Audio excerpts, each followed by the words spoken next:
Hello, everybody. Hello, people out there in COVID land. I hope you're coping well. Here we have another session of Simon Says, although it's about Simon asking more questions than saying, hopefully.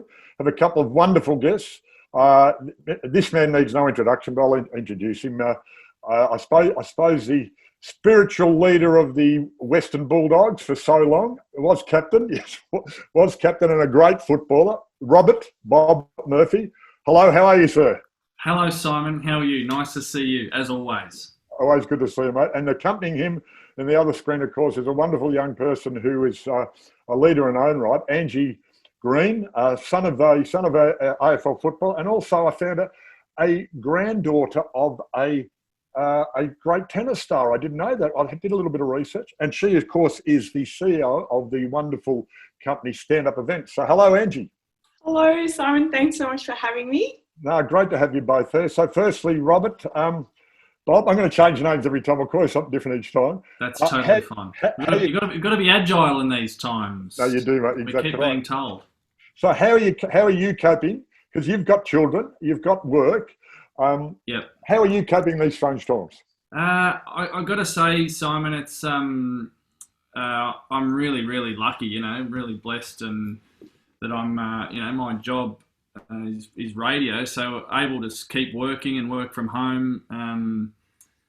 We've got three kids, 12, 10 and 6. So the remote learning is has its challenges, as I'm sure we all know someone who's doing it or doing it themselves. So there's a bit of tension occasionally in the house, like a dripping tap, I suppose, a bit like that. But all in all, we're happy and healthy, and there's a few tears along the way, but there's plenty of smiles and plenty of laughs as well. Great, so Murphy's are doing okay. Good, mate. You're juggling. You just got to make sure you keep all the balls in the air. Doesn't matter what order. Got to keep moving like a shark. You just got to keep moving. So beautiful. I was maybe a touch enthusiastic to hop in the study today for this podcast. Just to. And have you got an inside lock on the door just to make sure? I've got a Kelpie sitting at the door, so you can't get beautiful, in. So, beautiful, excellent. Yeah. And Angie, how are you coping? Yeah, Simon, look, it definitely has, I'll be completely honest, has its good and bad days. As I was saying to you earlier, I do have a 10-month-old who is just the best thing that could possibly happen to me at this stage. Yes. I lost a grandparent a couple of weeks ago, so that's been incredibly difficult. Yes, of course. But yeah, if anything, this time has shown me is just that, how much I depend on other people's energy. I absolutely love my partner and my child, but I'm this close to breaking some COVID laws, I think, but I won't. But no, we're all good, thank you. That's got to say, like, if you've got a brick wall at home and some spare glasses, just outside and throw the glasses, that tinkling and that crashing actually, not that I've done it, but it actually releases a lot of energy. So apparently a lot of nervous energy. Yes, you're right, I'm back into it again. That's good. I have taken up boxing, I think, for that very reason. Oh, yeah. Very good, very good. Yeah. Excellent. Now, a little boy, a little girl? Little girl, named after actually my pop and my nan. So her name's Angie Greene. Oh, magnificent, beautiful, excellent. Are you serious? Yes. My 10-year-old daughter's name is Frankie Jean. Oh, this is spooky. My God. This is spooky. Hang on. That is actually, that's very rare. That is, there is something in the ether. There's something bigger than any of us. And people out there, listen, we did not plan that. We didn't even know that. That's just come up in the conversation. Well, I haven't been stalking your family and been waiting for this moment. No. That's amazing. There's we're in touch with some spiritual vibrations today, people. There's something special in the air. That's fantastic. That's excellent. I've got our first grandson, he's not Frankie Jean, so it's all right. And he's in Frankie Dean. Frankie Dean. He's actually Edward John. Very, very. Oh, nice. But they're in Auckland, so I see him online, but haven't been able to hold him yet. So I understand. That's your first grandchild, First Simon? grandson. So I'm finally old. So How did it feel? Congratulations. I know, I think it's really good. It's really good. I didn't do much, other than encourage. Yeah, encourage from a distance. Yeah, make sure you're doing that. Make sure you do it. But no, all good, mate. It's good. So we're looking forward to. Beautiful. They're both working. They're both over there working, and now they've got their child, so they'll be back hopefully before Christmas. So yeah, it's it's still all that organising, as you all know, about how you juggle things in this time. So we'll see how that goes. But no, good. It's good, and yeah, it is. I think having other people in your life is very, very important, and so I think part of the reason, one of the reasons for this for me is keeping myself sane too, but also for people out there who might be by themselves and have a podcast and hear people talk and understand that people are doing it the way they're doing it is really important. Yeah. So, which leads me to, I say it's a bit of serious, a bit of fun. But Bob, I'm fascinated with your position in the Western Bulldogs' last premiership, because, and I've said to you this before, you weren't on the ground, but you were virtually the spiritual leader of that team. And be there, and I've used that as an example for myself and other people that when you play the game of footy and you're playing a premiership, you think it's about all the blokes on the field, which is great, but there is this people behind the scenes that help make it happen. And I think I'm going to give you the title with the big capital. You're the example. You're the example of how that shone out at that time. That you were able to be the blokes who look. I didn't play out there, but actually, in fact, I was out there with you. And I think. And so, how do you feel about that? Well, I mean, first of all, that's a lovely thing to say, and coming from someone like you, that does give that kind of a compliment a lot of weight. Yeah, the grand final, it's interesting. So in the build up to the grand final, and you did this many times, but I was kind of struck by just how tight knit the entire club felt. It felt like a gang, and teams and clubs are circles within circles. So there's the players, and then there's the coach, and then there's the football staff, and then there's this the biggest circle, the supporters. And I just remember as the momentum of that season built towards grand final day, it just felt like this tight knit gang of 100,000 people. And then once the result happens, then it's sort of it's all sliced up and divvied up and all that sort of thing. Yeah, that's a lot. I like your analogies. They're very good. Analogies are very important. That's very good. So I'll come back to that. But Angie, so I say you were talking about links, I suppose. So you as a spiritual leader, your stand-up events, you're very much about equality. And so you've started that, and I've heard you explain it, but just explain to us how you got involved in that, in the stand-up events, that idea of let's make everybody equal. Yeah, sure. I also just want to say as a side note, Simon, that you are by far, in my 6 years of doing this, my favourite introduction. You introduced me as Russell's son and Frank's granddaughter. It is by far my favourite. We can always edit that out, but that's me. I just take one foot out of my mouth and put the other one in. That's okay. No, please keep it in. I absolutely loved it. So, interestingly enough, I grew up so I'm the youngest of 3 kids. I've got 2 older brothers, and grew up in the sporting culture from a really young age. So my oldest brother Stephen played for Hawthorn for a few years, and Williamstown for a few. Dad's in the Hawks Hall of Fame, and Pop played some tennis. And now, just so people out there, who's your grandpa? My grandfather is Frank Sedgman, and he won I think 22. Whatever. Yeah, so he's sort of a big name in tennis. He was good, people know, He could play a bit. That's what we. Yeah, that's right.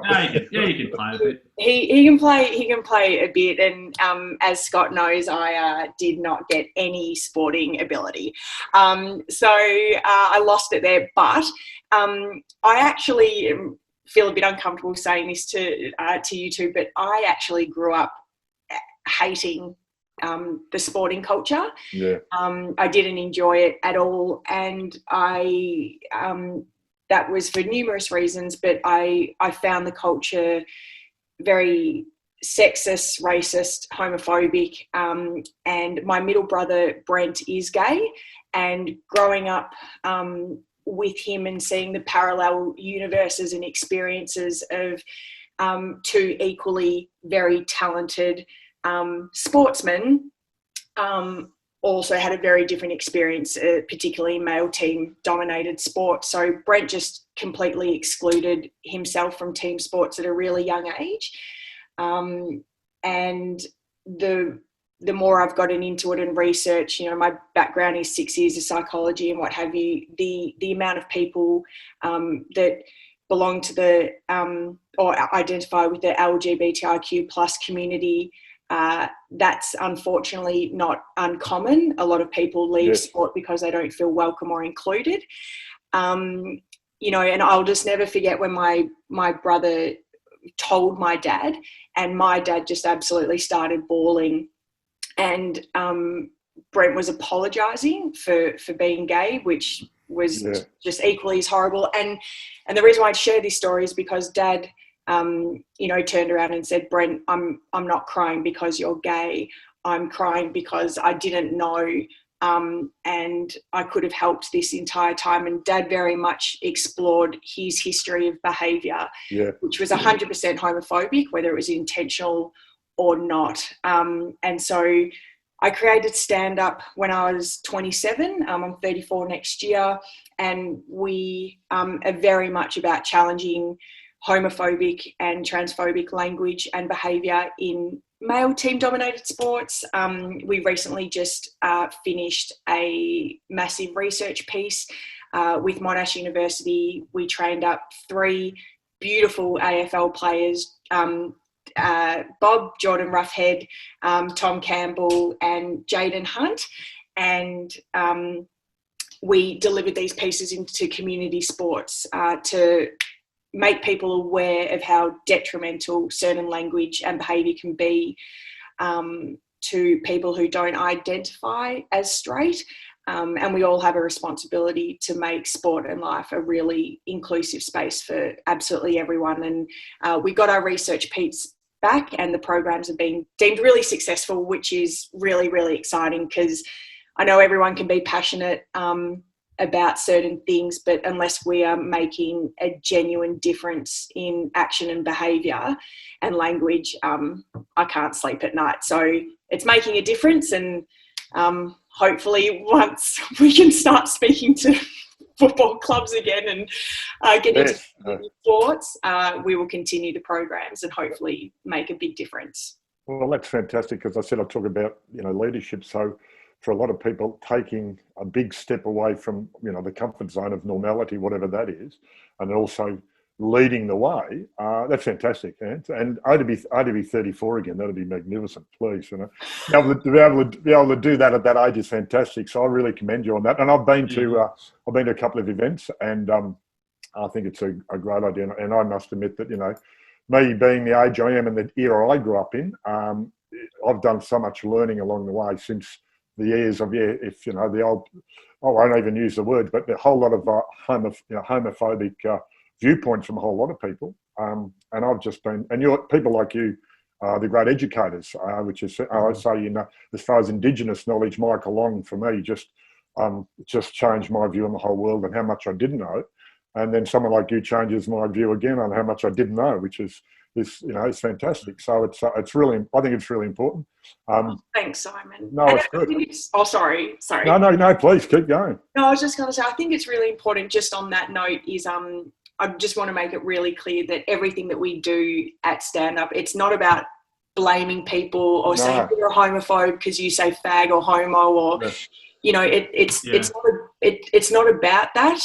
It's not about blaming and shaming people at all. It's about making them aware of how important your language and behaviour is, in a really open-minded and non-judgmental in way. And Simon, I know that your generation was probably out there brutal. But I'm really honest, I've spoken to 5 AFL playing groups, and 100% of hands go up when I ask if you hear or say language like faggot, homo, poof, gay, tranny on a weekly basis, and 100% of hands go up. So there's still a long way to go. Yeah, still a long way to go. And do you find, sorry, Simon, do you find like when you initiate conversations with clubs or teams or a group of people, it's not having them so defensive, because you have what you are dealing with en masse is probably a whole lot of imperfect allies, that you're not looking for people who are just so holier than thou and pure in their soul that they've not, made a misstep or made a mistake or held a view that they had that now that has changed, that you're just trying to move in a certain direction. Does that capture a bit of it? Yeah, absolutely. I have absolutely zero interest in making people feel threatened or guilty or feel shamed for things that they potentially have done or continue to do. I think that the best way to create and enable change is to create really, really safe and honest spaces. And we're all learning, we've all made mistakes. And so the way that we definitely approach it, myself and the beautiful ambassadors that we do have, is coming from a place of understanding, non-judgment and awareness. Because if you're making people feel shit about themselves or that they have to defend themselves, we're not going to create change. You've got to do it in a loving way. Yeah, fantastic. And so that's fantastic. And I'm big on. I'm always trying to educate myself. So one of the terms I've recently come across is actually, if you look it up, it comes up with a software company first. But it's Ubuntu, UBUNTU, and I think it's great for sports people. But it's also, and it's a tribal term from one of the tribes in South Africa, and the best translation is "I am because we are." And I think it's just a beautiful thing, because more and more, and that's why, Bob, I talked to you about sort of spiritual leader at the footy club is, and Ange with, about bringing people together, and especially in the times that are now, that we do need each other. We are people who get energy and strength from each other. So the concept of bringing us together is just so more and more important. And from leading from that, Bob, is that you've done a lot of work outside of the footy club in the community as well. I've seen you. I remember a photo. I was a bit jealous, mate. Me being the old guitarist, I think you were standing in Paul Kelly with on a footy oval somewhere, and you were. I think it was footy game for less fortunate people. If I'm. Yeah. It was Reckling. It was Reckling, wasn't it? Yeah. So that was something I was lucky to be involved with, and a lot of footballers who are, frustrated rock and rollers. Well, I sort of fit into that cliche pretty snugly.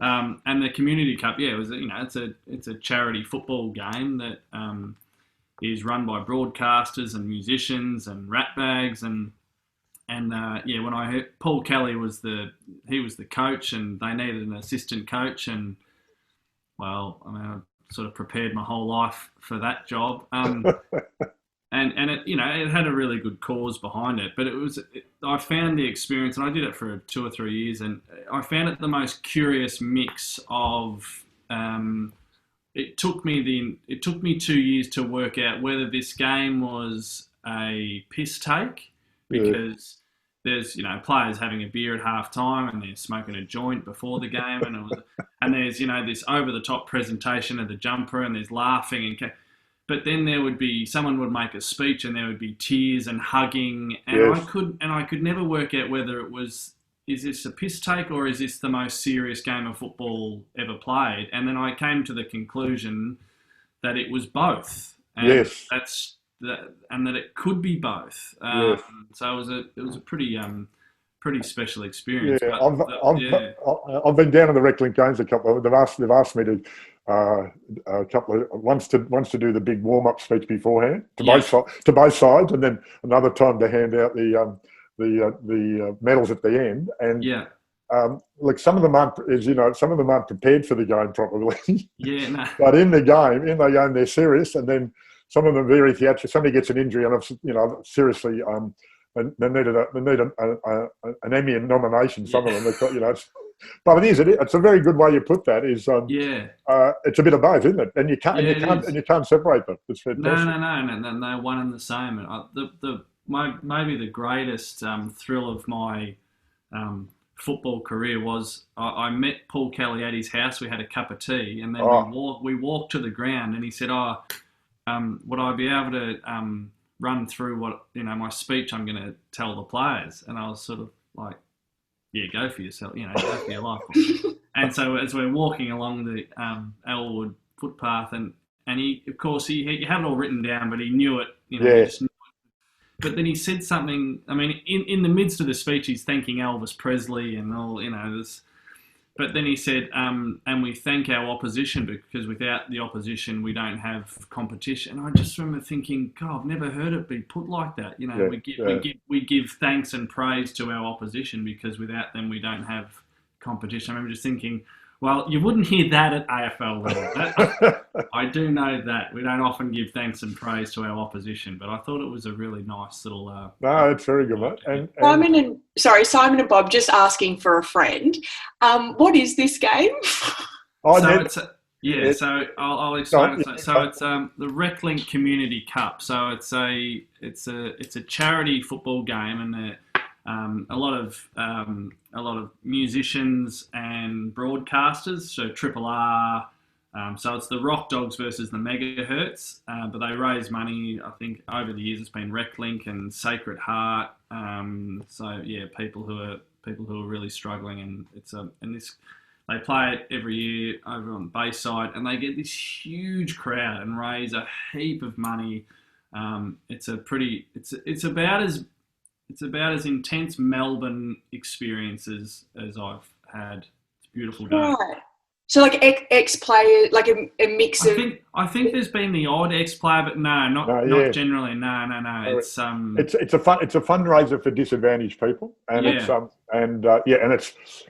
like we all have, there are some great causes out there, and of course it's about how do you find a way to raise money and interest, as you would know, Ange. And so this one is and there's men and women on either side.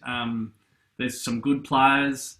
There's some not as good players. That's a very good way of putting it. Yeah, there's streakers. There's dress ups. It's a pretty wild day, Ange. Yeah. Oh, awesome. Yeah. So look, when we can, we might be able to go and have a look at one. If when we can, whenever we can. That'd be nice. Now, and it's interesting. You said you weren't you weren't into team sports culture, and understand completely why. I'm always a big one saying be involved in team sport, because it teaches you to, but if you're not in team sport, be in the band or in the choir or be in the dance group if you're not sporty. What did you do growing up if you weren't into the sports world? Look, I've just always been,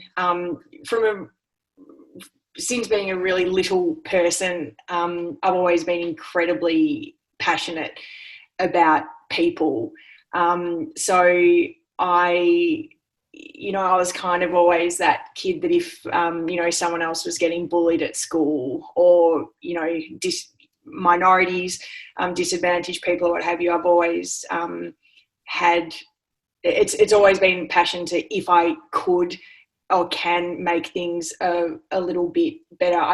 I love people, and the reality is that not all of us experience the privileges and equality that every person should. So, look, I've always just loved working and understanding people. So, yeah, as I said, Simon, absolutely no sporting ability. Did a bit of tennis, did a bit of surfing, but I've always studied, psychology, sociology, counselling.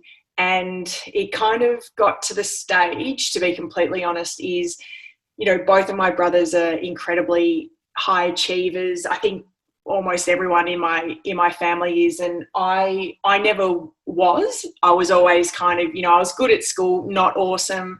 I was good at sport, not awesome. And I always, I really lacked self-confidence in a lot of areas of life, and I never thought that I was kind of capable of doing much, to be honest. But, you know, after studying and, you know, I went traveling by myself for 4 months or what have you, and I just wrote every day, and I built up a bit of confidence being alone.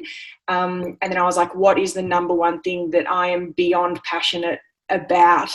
And I got home from that trip and started stand up from scratch. So it's really interesting. My biggest passion came from some really dark and insecure in places.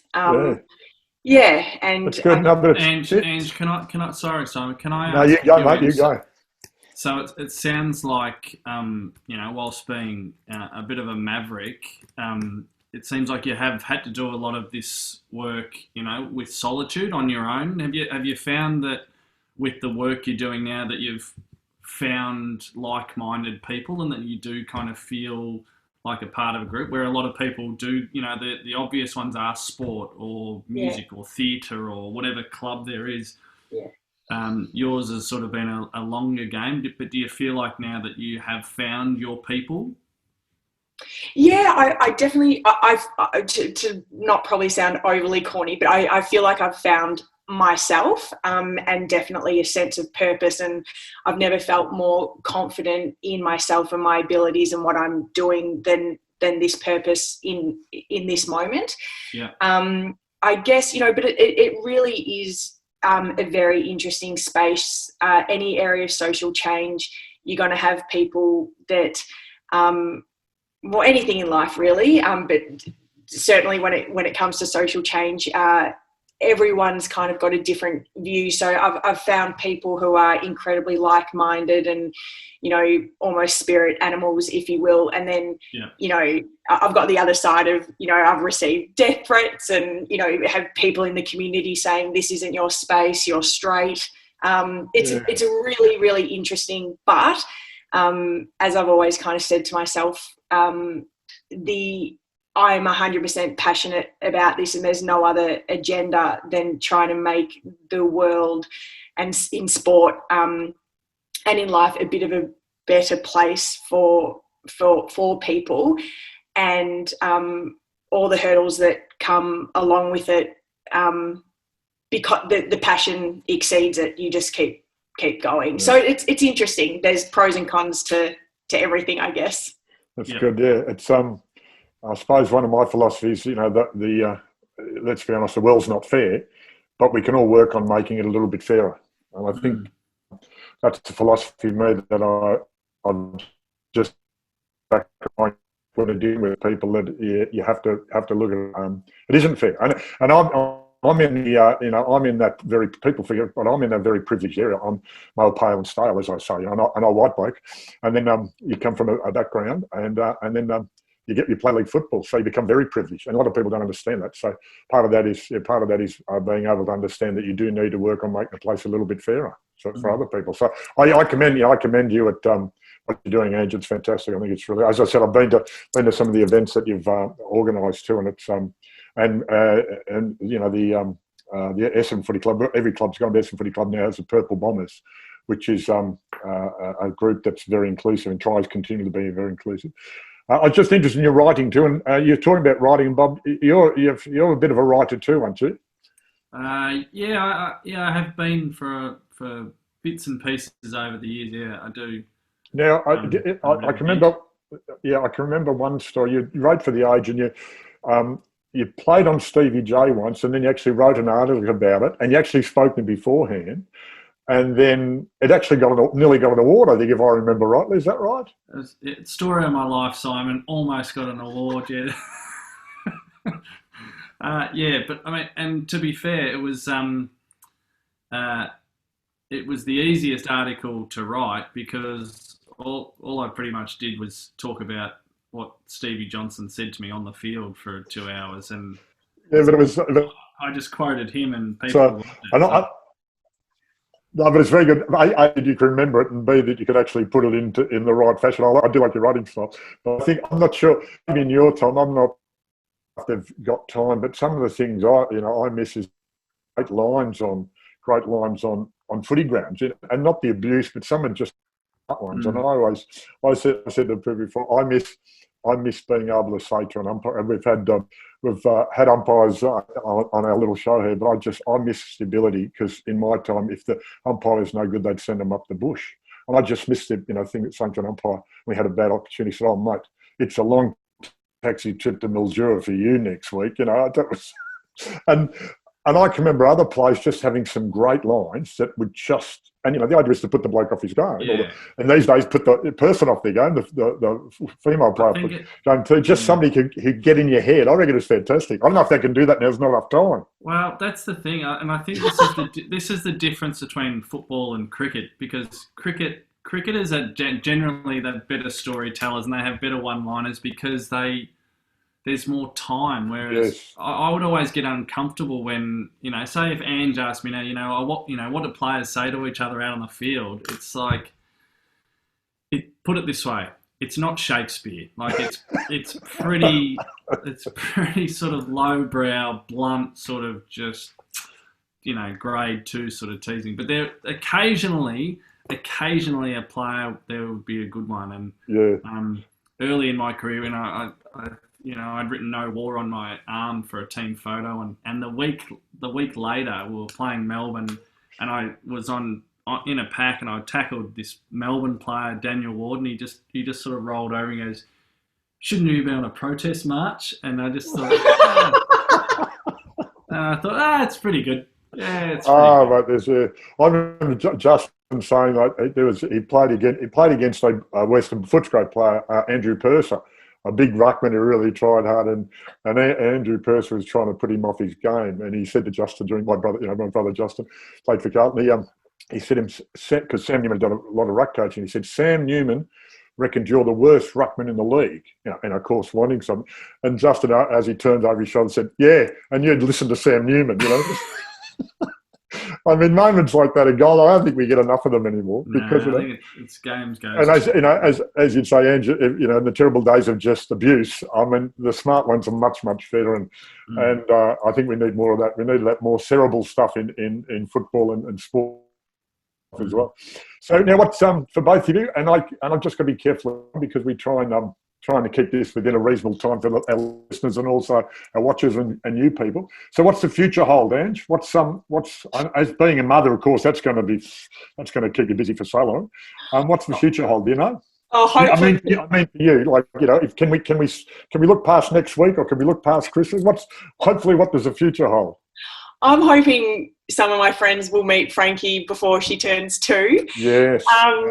She's 10 months, so no. So look, very uncertain times, Simon and Bob. But look, just at the moment coming up with contingency plans on if the world doesn't go back to normalcy in the next year, what that looks like. But I'm doing little side projects on the side, working with Tennis Australia on some of their policies, working with some companies and training their employees and what have you, a few speaking events. So I'm still doing what I can do in these very uncertain times. And I guess while I do have the time, try to be really present with my family, and certainly appreciating what is happening in the moment, however bleak it might be.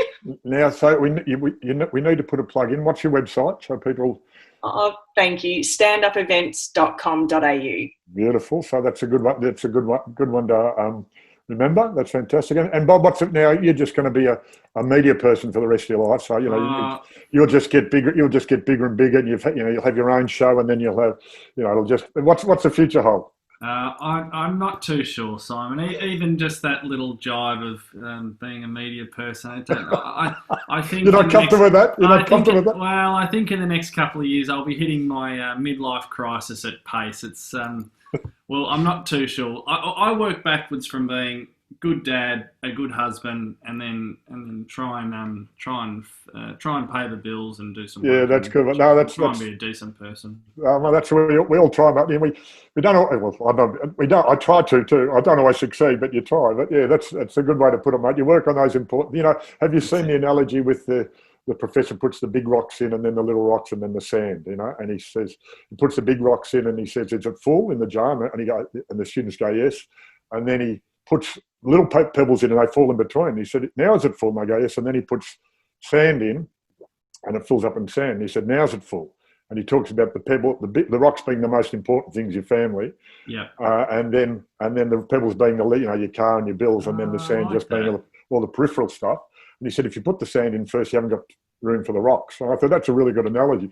But it finishes off, one of the ones off to finish off, and somebody says, "What about and he picks up and he puts a beer in and pours a beer in, and he explained. And then when somebody puts down, I said, "What's the beer? What's the beer stand for?" And he said, "Very simple. In all this busy world, there's still room enough to have a beer with your friends." I thought that's not bad either. I like that. That's good. It's That's a good, good. it's a I good might little pinch analogy. that. Yeah, I no, might no, pinch you that. can because it's not mine. So please, No, it's that's it's right. out in the general public. But I I like like that. Now, just before we have to finish, I always like to put my serious hat on about your view of leadership. So you've been a bit of a leader, Ange, and so what's something if you were talking about somebody who was starting out, who was young, or maybe was LGBTQA plus. I nearly got it right. LGBTQIA plus. In that space, what's something you could tell a young person coming through it, even though you are a young person? Um, Oh, just definitely, and it's probably the hardest thing to do is back yourself. yeah, And if you are genuinely passionate about what you're wanting to achieve, you will find a way, no matter what. And I guess, always taking the small responsibilities for creating the world that you want to be a part of. It starts with individuals, and hopefully ripple effects happen, and people can definitely make a difference. very good. There's a very wise head in that young head. Awesome. Have you said you did psychology? So have you got what level of study have you done psychology? No, just a bachelor. Okay, Um, just no, the bachelor. Yeah, just the Yeah. bachelor. well, no. So yeah, just studied for 6 years, and then realised, unfortunately, that was not what I wanted to do. We all get there eventually. Yeah. Yeah, certainly get there eventually. So no, but very very happy that I started stand up. That's great, fantastic. And Robert, if you had a young person starting off in the mad world of football, and you played a lot of years, you had 18 years, didn't you? Is that right? 18 years. Yeah. Yeah, mate. Yeah, So yeah. that's way past most people. What would you be saying to a young person starting out? First of all, I would tell them to be a bit wary of leadership catchphrases, because in football there's just, I mean, I don't know what the latest one is, but there's, it was authentic and agile. Oh yes, And it's not that they're wrong, but I just think you've got to sort of get to the heart of it and talk in real language, and yes, what's practical leadership. I love the philosophy and all of that, but particularly with something like football, it's all about what can I touch and feel. yes. Yeah. So it's one thing to be yourself. So I suppose that's authenticity. But to be a leader, you've got to be a better version of yourself. So still be you. Still use your words, but maybe err on the side of the better version of you. And if I boil down leadership, it's to help. It's just to help. What's the situation? What's the best way you think you can help? And don't worry about being perfect. Don't worry about being perfect, but have a go first and help. But with teams and groups, the thing I constantly referred back to was, does my teammate or does the group, do they need a hug or do they need a bit of a shove? Yes, And that's the kind of balance you've got to weigh up. In that situation, what does that person or what does the group need? Because often we need a hug, but sometimes we need a bit of a yeah.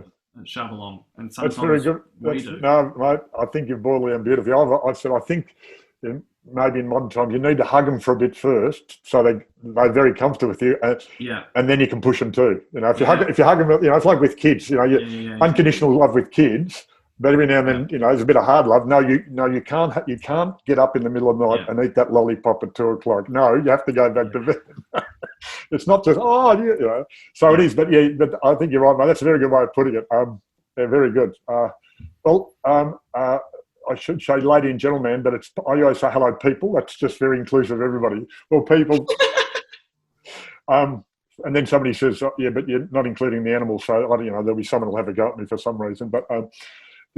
Thank you very much for your time. Lovely to speak to both of you, and lovely to speak to both of you at the same time. That was the link there is incredible. Good luck with the future and all your future endeavours, and good luck with coping with whatever the world throws at you. But thank you very much for your time. Very good. So well, thank you. I think I can't see you anymore, but I can still hear you. But you'll hear me in your dreams. Don't worry, Bob. Angie Greene and Bob Murphy, thank you very much. Thank you so much, Simon. Lovely to chat to you both. Thank you. Yeah, likewise. Great to see you, Ange. Congratulations on little Frankie Jean. I'll be thinking of her. Yeah, you won't forget her name. No, I won't forget her name, that's for sure. Excellent. Good on.